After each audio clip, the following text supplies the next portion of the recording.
Hello, I'm David Chaney, and I'm gonna be talking about the book Reason to Remain Innocent by James Duane.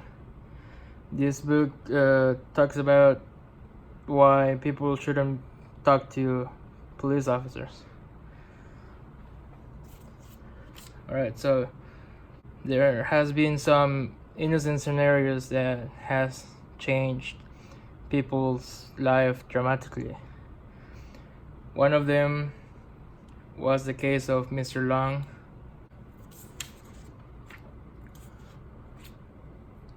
Mr. Long was having a regular day living on a reservation in South Dakota when, out of nowhere, he got approached by a police officer. And the police officer had told him that he's not under arrest, but he wanted to ask him some questions, and he asked him to go with him to a tribal office. And at the tribal office, the officer was asking some questions about some allegations that Mr. Long's girlfriend had said about him doing inappropriate sexual contact with his niece.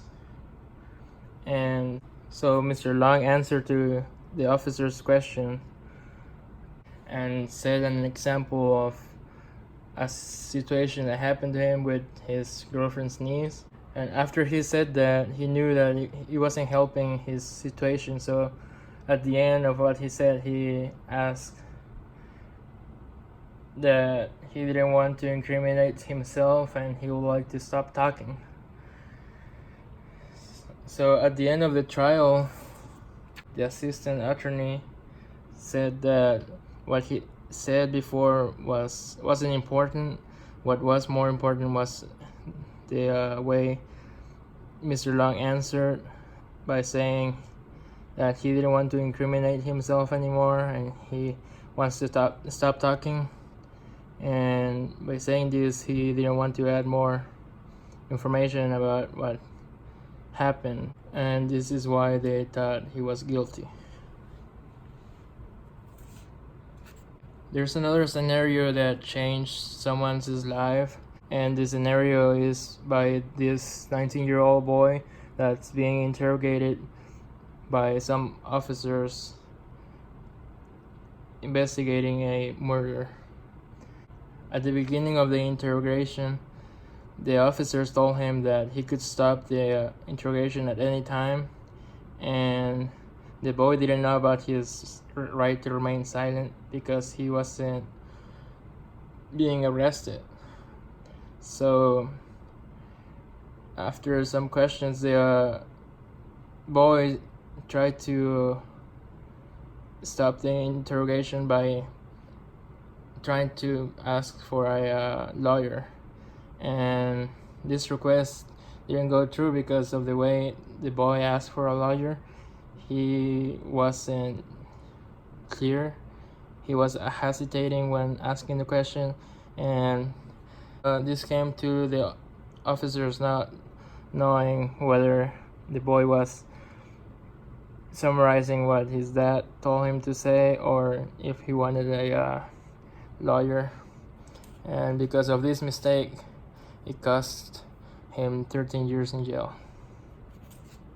So the one overall thing that this book says that you should not talk to the police is because, guilty or innocent, your words will be used against you.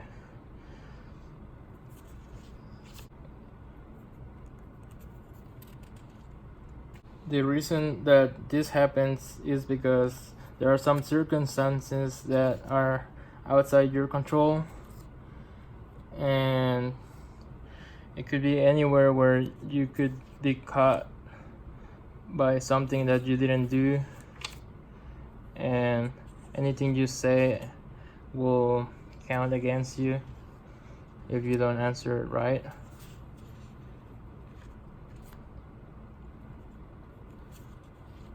And also there are people that are ignorant of tens of thousands of regulations and statutes that no one knows about, and that it could be really easy to break